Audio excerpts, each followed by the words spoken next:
Hello, hello, and welcome to Run That Track, where I, your host, PJ Covello, judge, rate, score music on a scale of runnability, generally between 1 to 10. We take a full album in its entirety and talk about how good it is to run to. Today we're talking about Taylor Swift's album Fearless, Taylor's version, which, as we all know, is the only version of Fearless out there. This time around, I'm doing something a little bit different. This is the second episode of the series, and so it's going to be kind of a trial and error thing where I decide what works best. Last episode, I did Reputation. I only talked about the highlights of that album, the things that actually stood out to me.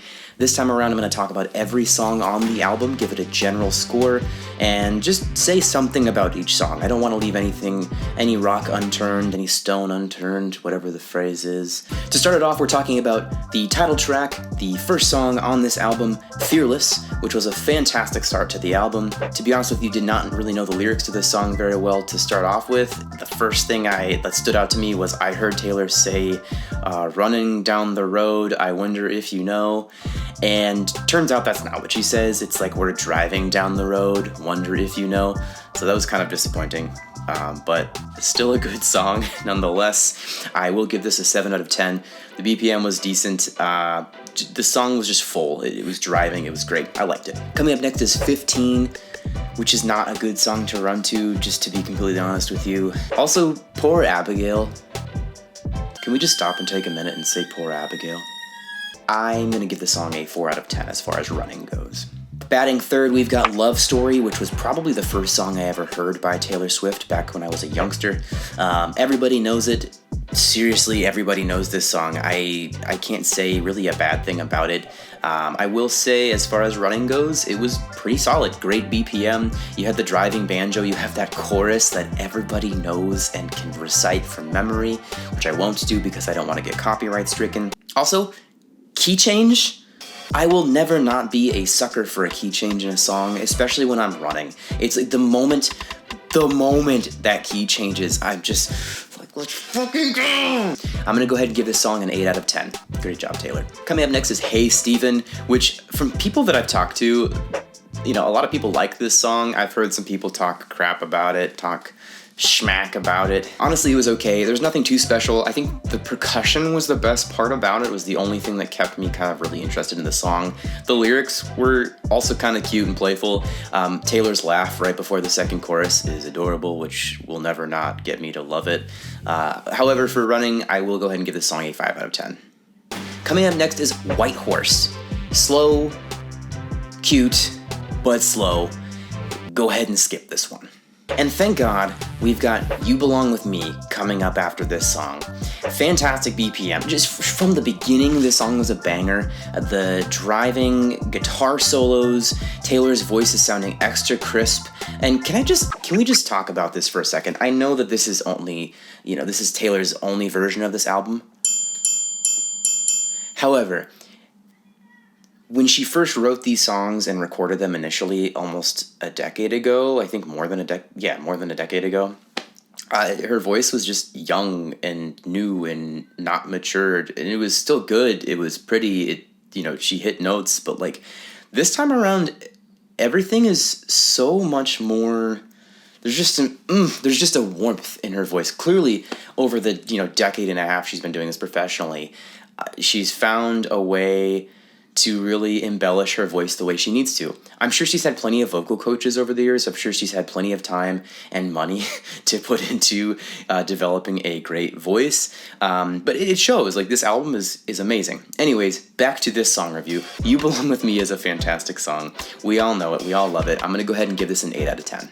We've got Breathe featuring Colby Calais coming in at the 7th song for this album. It is just a tad slow for my taste. I mean, maybe good for like a slower trot. If you're going with like an 11 or 12 minute mile, maybe like this might be a great song. Maybe 10, I don't know, I'm not a human calculator.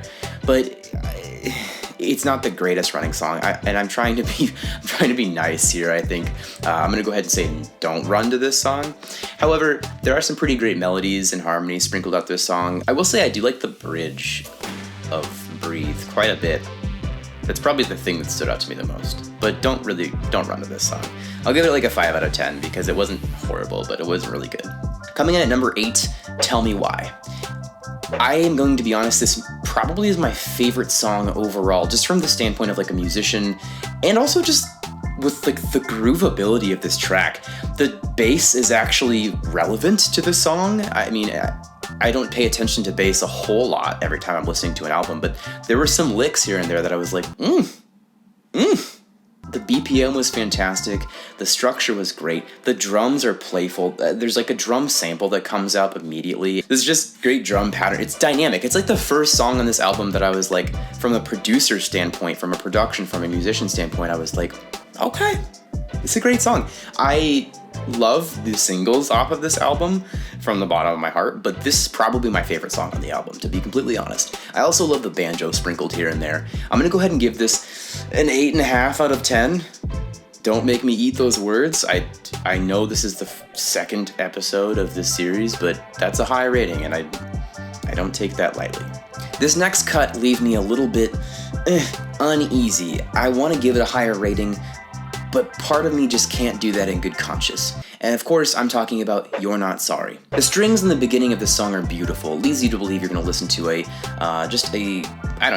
little bit of a ballad, a little bit of a slow, sluggish track, which is what I thought initially. However, the drums pick up here and there, and then they fade to the darkness, they go away, and then they come back, and they kind of bite you in the ass every time, and you kind of want them to stick around. The song was extremely vibey, I will say, despite the occasional sluggishness. I did like this track. I liked it from a musician standpoint. As far as running goes, though, I wouldn't necessarily put it on my playlist, but I will give it a 6.5 out of 10. The next track we're going to talk about here is The Way I Loved You. This is a running track. This is a good song. I am going to put this on my playlist, and let me tell you why. The BPM is great for a good trot. The staccato strings just leave your blood pumping and keeps those legs moving the way you need them to. This is just a good track overall, and I would add this to my running playlist. I'm going to go ahead and give this an 8 out of 10. Up next is Forever and Always, and I said this in the last episode when we talked about Reputation. Taylor has a little bit of a Hayley Williams kind of swagger in her voice during certain parts of this song. The verses especially. There's a little bit of an attitude, a little bit of a cutting edge, just kind of a grimy, This song really reminds me of like what a Paramore track might look like today if they were a Tennessee-based band.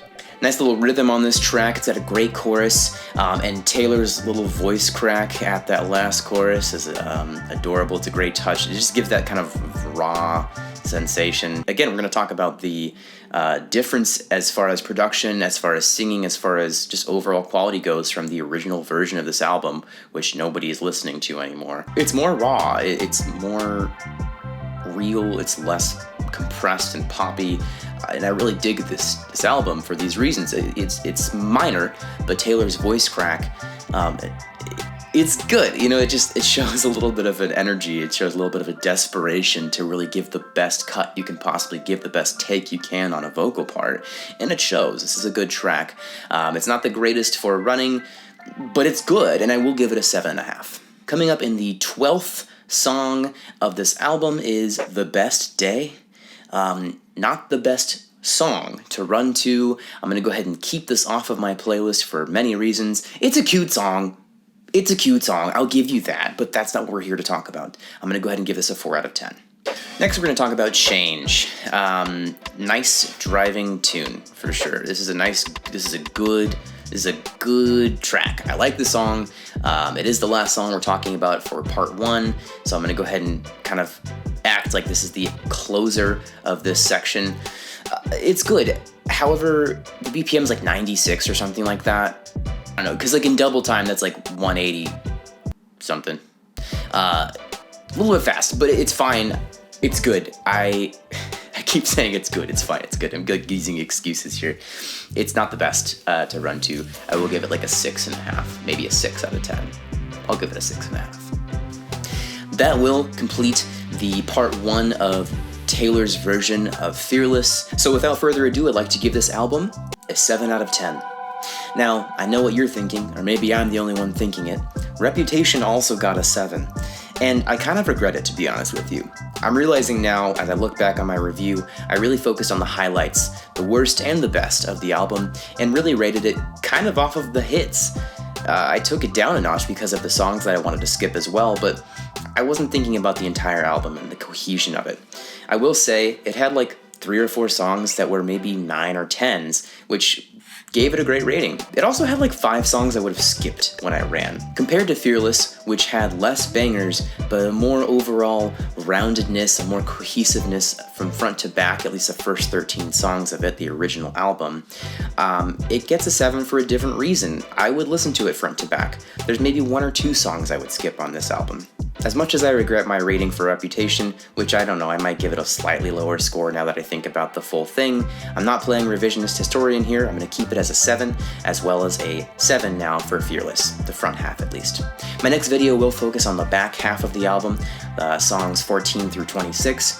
It is a different feel, it's a different groove, so I wanted to give it a different rating, a different review. I will also give a full rating for the project as a whole, all 26 songs, at the end of my next video, because it is fair, Taylor released it as a full album, so I'll also rate it as a full album. But I wanted to do my due diligence and give the score to the original album as well as the back half, and then overall a rating to combine both reviews. Please subscribe and hit the bell, that way you never miss a video. Please comment down below, let me know what album or artist you'd like me to review next. We are doing all of Taylor's discography, so for the next few weeks it will be Taylor albums. I'm trying to do at least 1 video per week.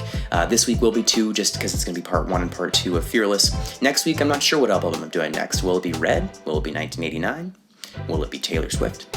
Who knows? I love you all. Have a fantastic day. Kiss your mother. Or your father. I don't really know. I don't judge. Have a great rest of your day. Deuces. Goodbye.